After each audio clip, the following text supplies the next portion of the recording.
Mathematics, जब भी मुझसे कोई मैथ का नाम लेता है तो मैं पीछे होना स्टार्ट हो जाता हूँ, क्योंकि अभी तक मैं मैथ से आगे भागता रहा हूँ और मैथ मेरे पीछे भागता रहा हूँ। लेकिन ऐसा हुआ कभी भी नहीं है कि मैंने कोई भी स्ट्रीम ले ली हो और वहाँ पे मैथमेटिक्स ना आया हो। हालांकि डे टू डे लाइफ में भी बहुत ज़्यादा इंपॉर्टेंट है, लेकिन बात यह है यहाँ पे कि क्या प्रोग्रामिंग में भी उतना इंपॉर्टेंट है जितना हमारी डे लाइफ में इतना इंपॉर्टेंट है मैथ। तो देखो, अब इसका आंसर है सिंपल सा कि है भी, नहीं भी, और ये कुछ चीज़ों पे डिपेंड करता है। अब आप बोलोगे अश्विन यार ये कैसा आंसर रहा, एक एग्जैक्ट आंसर दो कि भाई मैथ इंपॉर्टेंट क्यों है या नहीं है या किन चीज़ों पे डिपेंड करता है। तो ये सारी चीज़ें मैं इस वीडियो में आपको बताऊंगा और एक 4 रीज़न दूंगा आपको कि मैथ क्यों पढ़ना चाहिए, और एक वजह भी दूंगा कि हाँ ठीक है, वजह नहीं, एक आप मान लो कि एडवाइस कि आपको नहीं चाहिए होगा मैथ, तो डिमोटिवेट होने की जरूरत नहीं है। आप अगर कर रहे हो चीज़ों को, अगर आप पे मैथ नहीं आता है तो करते रहो, कोई बात नहीं है। तो देखो, सबसे पहले बात करते हैं कि हमारी डे लाइफ में तो ये बहुत ज़्यादा इंपॉर्टेंट है ही है ना। अगर आप मैथ आता है अच्छी बात है, और अगर आप अपने डेवलपमेंट करियर में जा रहे हो, सॉफ्टवेयर इंजीनियरिंग में जा रहे हो, तो अगर आप एक ऐसी टीम में हो या एक ऐसी कंपनी में हो टोटली जो ई कॉमर्स या सर्विसेज ऐसी प्रोवाइड करती है जिसका ना कोई मैथमेटिक्स से कोई लेना देना ही नहीं है, क्योंकि आपको पता होगा ये सारी ई कॉमर्स एप्लीकेशंस होती हैं इस टाइप की। अगर कोई भी वेब ऐप ले लो या फिर कोई एंड्रॉयड ऐप ले लो या कोई भी किसी भी लैंग्वेज बेस्ड ऐप ले लो, है ना, लेकिन उसका डोमेन जो है वो एक ऐसी एप्लीकेशन है जिसका मैथ से कोई लेना देना नहीं। देखो, ऐसी तो कोई एप्लीकेशन है नहीं, पहली बात, जिसका मैथ से कोई लेना देना नहीं, क्योंकि आप शॉर्ट करोगे, कंपेयर करोगे, सर्च करोगे, कुछ भी करोगे, उसमें आपके मैथमेटिक्स लगेगी। तो मेरा कहने का मतलब ये है कि पूरी इंडस्ट्री में 90% एप्लीकेशंस, एक मार्जिन ले लेते हैं, वो ऐसी होती हैं जिनका काम आपका, उनमें आपका बेसिक मैथमेटिक्स से काम चल जाएगा। आई मीन टू से कि बेसिक अर्थमेटिक्स से काम चल जाएगा, आपको इतना मैथमेटिक्स एडवांस कंसेप्ट्स आने की जरूरत नहीं है। तो पहला पॉइंट क्लियर, अगर आप पे मैथ नहीं आता है तो टेंशन लेने की बात नहीं है कि हाँ भाई आप कर सकते हो, आप जो पूरा डेवलपमेंट एरिया चल रहा है आप सब बाकी सब लोगों की तरह उसमें काम कर सकते हो, नॉट अ बिग डील। लेकिन अगर कभी इन फ्यूचर वो 10% का जो मार्जिन बच रहा है, अगर उसमें ऐसा होता है कि भाई आपको कैलकुलेशन करनी है, बहुत ऐसी एप्लीकेशंस आती हैं जो वहां पे आपकी जो बेसिक से एडवांस कैलकुलेशन की जरूरत पड़ती है, वहां आप फंस जाओगे। तो वहां पे आपको मैथ करने की जरूरत है, ऑब्वियसली आप करोगे ही करोगे, है ना। अब बात आती है यहाँ पे कि यार ठीक है, मेरी मैथ तो लग रही है उन एप्लीकेशंस में, लेकिन अश्विनी यार जरूरी क्यों है मैं उन्हीं एप्लीकेशंस को कर लेता हूँ जिनमें मैथ ना लगे। लेकिन नहीं यार, देखो मैं कुछ रीजंस देता हूँ आपको, और आप अगर से सहमत हो तो just do let me no ना कमेंट सेक्शन। पहली चीज, अगर मैं मैथ करता हूँ तो लॉजिक बिल्डिंग, ठीक है, कैसे? एक छोटा सा एग्जांपल, अगर आप जिम जाते हो या फिर कोई भी एक्सरसाइज करते हो daily, just like in yoga का जा करते हो या फिर जिम जाते हो, तो आपकी मसल बिल्ड होती है। कैसे मसल कैसे बिल्ड होती है कि आप उसको डेली डेली उन चीज़ों को कर रहे हो तो आपकी मसल को आदत पड़ जाती है और वो स्ट्रांग हो जाती है, जस्ट लाइक सिंपल थिंग। ऐसे ही आपका मैथमेटिक्स है, जब भी आप कोई भी चीज़ें करोगे, उन सेट ऑफ प्रॉब्लम्स को करोगे, आप देखते होगे वही 7th 8th 9th 12th में, तो आपकी लॉजिक बिल्डिंग पावर डेवलप होती है, राइट। अगर ये लॉजिक बिल्डिंग पावर सिर्फ इंजीनियरिंग और वो कोडिंग कॉम्पिटिशन्स की बात नहीं है, ये बेसिक वो मसल टारगेट होती है, ब्रेन का वो पार्ट टारगेट होता है जो आपकी लॉजिक बिल्डिंग में हेल्प करता है। समझ में आ रहा होगा। और ये जब आप डेवलपमेंट करोगे, कोई भी नए प्रोजेक्ट्स बनाओगे, उसमें जो चीजें कहता है अश्विनी मेरे को सोचने में नहीं आता है चीजें कि मैं करूं कैसे, तो वो चीजें डेवलप होती हैं जो आपकी सोचने की क्षमता है ना कि हाँ भाई कि ये चीजों को मैं कैसे करूंगा, नई चीजें तो उसको डेवलप कैसे करूंगा। अगर मेरे को मैप ऑफ मैप में अगर वैल्यू डालनी है तो ये मेरे दिमाग में क्यों नहीं आया, अगले बंदे के दिमाग में कैसे आ गया, तो इसी को कहते हैं लॉजिक बिल्डिंग, ठीक है।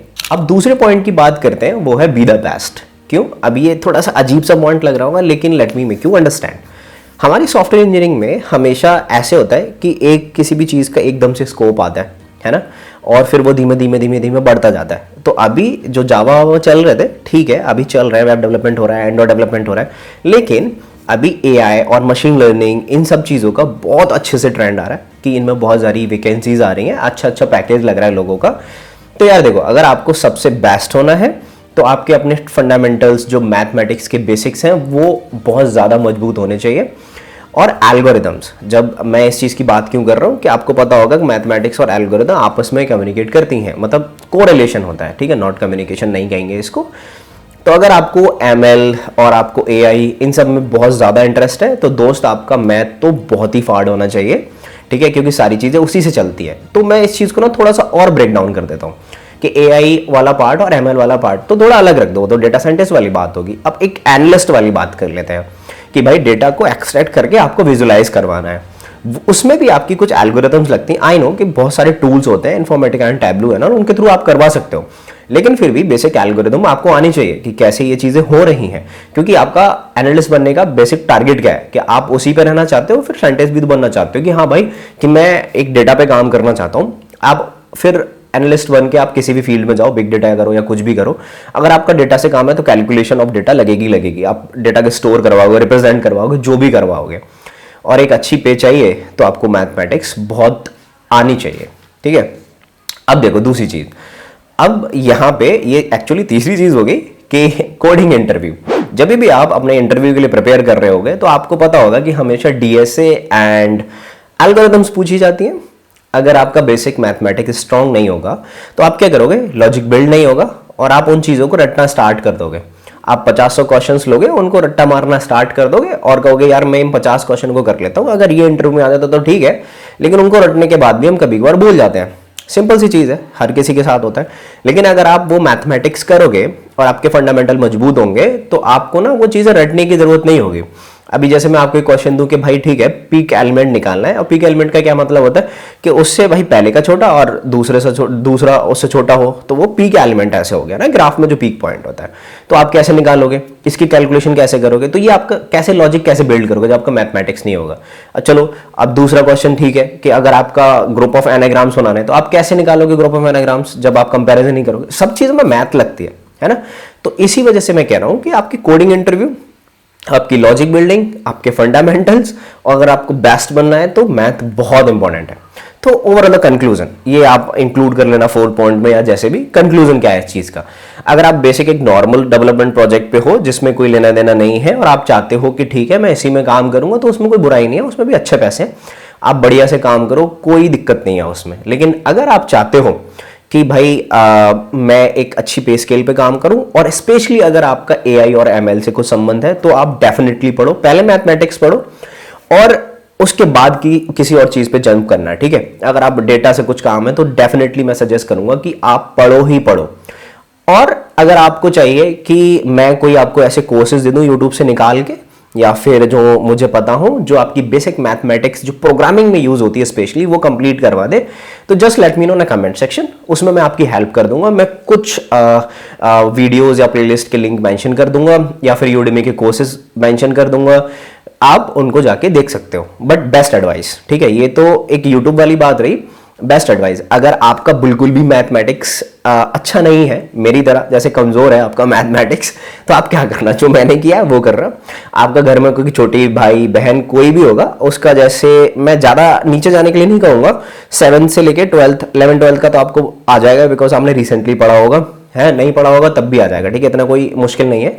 आप बड़े होते हो, आपका दिमाग भी थोड़ा डेवलप होता है, ठीक है, पीछे की चीजें आसान लगने लग जाती है। तो वो 7th 8th के बाद ना जहाँ से ट्रिग्नोमेट्री वगैरह आपकी स्टार्ट हो रही होगी, वहां से आप क्या करो, मैथमेटिक्स करना स्टार्ट कर दो।